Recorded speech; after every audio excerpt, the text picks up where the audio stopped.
The facade of the building was vanilla white and got a new coat of paint every 5 years. On it was painted in bold brick red letters, Paradise Towers, vertically, with the S in the towers dangling just above the balcony on the first floor. That was another one of its unique features, whereas the buildings around Paradise Towers were painted steel grey. Their windows tinted black. Paradise Towers boasted a substantial balcony for every road-facing flat. It was a building law that the occupants were not allowed to hang their drawing on the balcony. So as the years went on, it retained its aesthetic appeal, while the places around it got cluttered and messy. The entrance was a wrought iron gate with arrowhead bars secured by a sickle lock mechanism. A smaller pedestrian gate was attached to it and was most often used by visitors and residents alike. A metal-sheeted guard's cabin stood outside the gate, though its inhabitant preferred to sit outside it on a folding chair, his register and desk fan jostling for space on a rickety stool in front of him. A wide concrete driveway led to the ground floor, where in the maze of pillars that defined the parking spots stood the elevator. A staircase, right by the lift, wound its way up the building, every even-numbered set of stairs being followed by a landing. The elevator was placed so that it divided every floor in two, with a flat on each side and a small lobby in front of it. The staircase also allowed access to each floor, and the substantial terrace, accessible to and all used by everyone for the drying of clothes, housing of water tanks, and the electrical room, and where all the staff gathered to moan about salaries and to gossip. Rarely in the spring, the building children would go up there to fly kites, but as the years wore on, the more modern modes of play were invented, the children lost interest. The flats were spacious and airy with large windows that let in the sunlight. They each had a small kitchen, staff quarter adjacent to it, and 2 bedrooms. The garden downstairs was lush and lined with bougainvillea creepers on the boundary wall, which spilled onto the road, shedding petals and carpeting the street pink. Well-tended flower beds with seasonal flowers ran all over the circumference of the garden, breaking only at its entrance, and a mud path ran alongside for those who wanted to walk.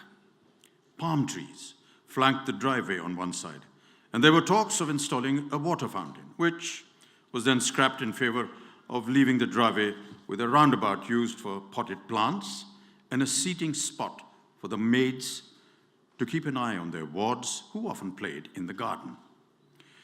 The residents of Paradise Towers were an amenable bunch. They all interacted with each other, and the children were constantly in and out of one another's flats. The women had a committee which organized Diwali and Christmas parties yearly, and once even a 70th birthday party. They were fast friends and sworn enemies, but seldom any grave unpleasantness. Nothing dramatic ever happened at Paradise Towers, or so you might think.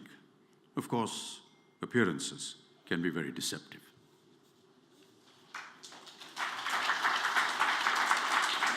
So that was the prologue to the book, and there's a little small chapter on one of the elements that stayed in Paradise Towers. So Dinesh's vacant spot in the car park was soon occupied by a bicycle superfluously trilling its bell as Mr. Roy, his mop of wiry black hair ruffled by the wind and thick black square-framed spectacles balanced on the tip of his nose that he peered over, swerved into place. Dismounting his cycle with some difficulty, seeing as he had weighed under his arm a briefcase, Mr. Roy parked his ride, smoothed his clothes and hair by running a hand over them, pushed his spectacles back up his nose, and proceeded to remove something wrapped in layers of newspaper from the basket attached to the front of his cycle. From the shadows, a middle-aged man came forward and relieved Mr. Roy of his briefcase, leaving the gentleman to better hold his newspaper-wrapped parcel. Though the Roys had a car, Mr. Roy preferred to use his bicycle on trips to the fish market, or so he told his friends. The truth, however, was that he had once driven himself into the gutter right outside the building, A nostalgic song on the radio had set him off daydreaming, causing him to lose control of his car. The car and Mr. Roy were extricated from the gutter with great difficulty. One of the Kapoor children had even captured the entire episode on their phone.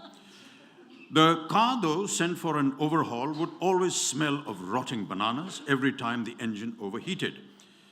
Mrs. Roy had ever since forbidden her husband from driving the car when he was on his own, and so Mr. Roy had resorted to using his bicycle for most errands. Mr. Roy rung for the elevator that whirred and hummed as it descended, the liftman smiling his broad smile as he came into view. The grill of the elevator drawn open, the liftman greeted his passenger, who once ensconced in the lift became the subject of his over-familiar repartee.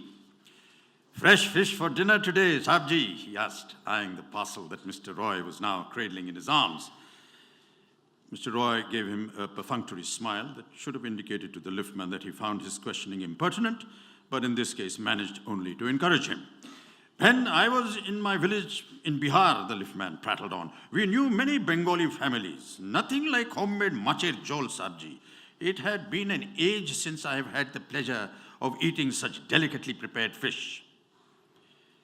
Mr. Roy leaned forward, pressing the button to his floor, which in his enthusiasm the liftman had forgotten to push, and the elevator began its labored climb to the second floor, where Mrs. Roy would be waiting to receive the fish that only her husband was trusted to select from the mongers, in lieu of which he would leave office early, using a made-up physiotherapy appointment as his excuse.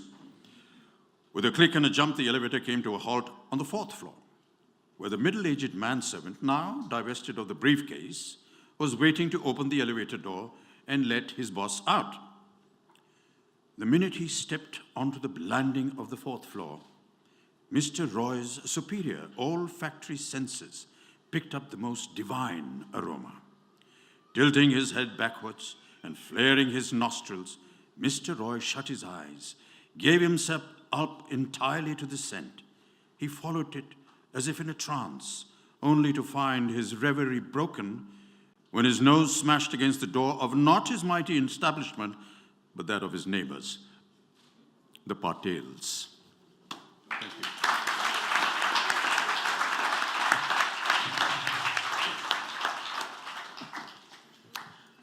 Thank you, Amit Uncle. Thank you for doing the honors, and thank you for reading that absolutely wonderful two passages actually from the book. Congratulations, Shweta. It truly reads so well, but that also has something to do with your illustrious father.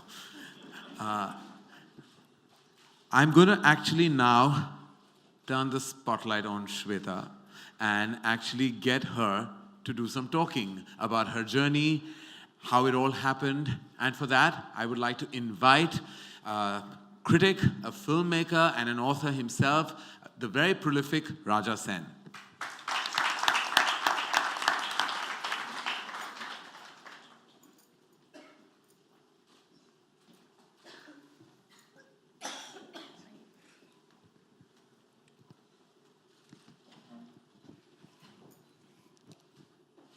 Shweta, one thing about you that everyone seems to know is that you read a lot. Words mean a lot to you.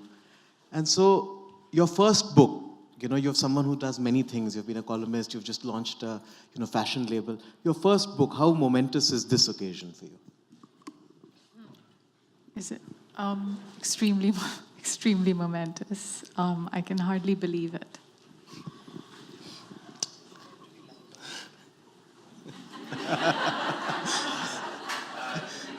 There are pros and cons of having your parents on stage with you. You've dedicated Paradise Towers to your grandfathers. Yes. To the poet Harivansh Rai Bachchan and to the journalist Tarun Kumar Bhaduri. That's right. Could you tell us a little more about how these illustrious writers shaped you as a reader and as a writer? So Raja, while growing up, we were always surrounded by literature. We were encouraged to read, not just by my grandfather, but also my grandmother. And there was always a huge influence of storytelling. Every night before we went to bed, my grandparents lived with us, and my brother and me would go to our dadi's room, and we would spend an hour there, and she would tell us stories, orally, of course. And we would be fascinated and ask for more, and she would continue to tell us stories till it was time to get to bed. And we grew up with a very strong influence of that. So it was a lot about storytelling. My grandfather on every birthday wrote us a poem to each of his 6 grandchildren on their separate birthdays as a gift. And my Nana was very passionate and opinionated, about issues that were close to his heart. He was a very liberated man, and he always encouraged women to, go out there and do something and make something of their lives, as he did with his 3 daughters. So I think it's a mix of both of these things. Nana wrote mainly in Bengali, and I don't read it or write it, unfortunately, so I haven't been able to read his stuff. But they were always furiously scribbling away, both of them, whenever I visited them. My Dadaji every day, and Nana whenever we went over to meet him in Bhopal. So I think that left a huge impact in my mind. And that's why they are the people who I would dedicate my books to. And where did the storytelling bug bite you? Do you remember the first thing you wrote? The first things I actually remember writing were get well soon cards to my father when he was recuperating after his accident on the sets of Coolie. We weren't allowed to visit him, but every Friday we would sit down and make cards. So we would write him little reassuring cards, telling him that don't worry, we're fine, we're studying hard, and get well soon and come home soon. So that's the first thing I remember writing.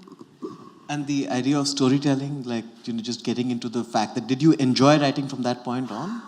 I've always enjoyed writing, but for myself, it's very daunting writing for others. You always like what you write. You can't say that about other people. And I was always the eldest of the bunch, and I was always telling stories to all my younger cousins and my brother. So I think maybe that's where it came from. And who were your favorite writers growing up? Who were the influences on Paradise Towers, so to speak? Well, Jane Austen, because her characters were so vivid and so funny and just so precise. Even though we don't live in that age, she's fleshed them out so well that, you know these people, you've seen these people, their little quirks, their foibles, their, little tics, as you would say. So she would be one of my hugest influences. And Dickens, he's done the same with his. Right. Writers that have stayed timeless, Yes. really. Yes.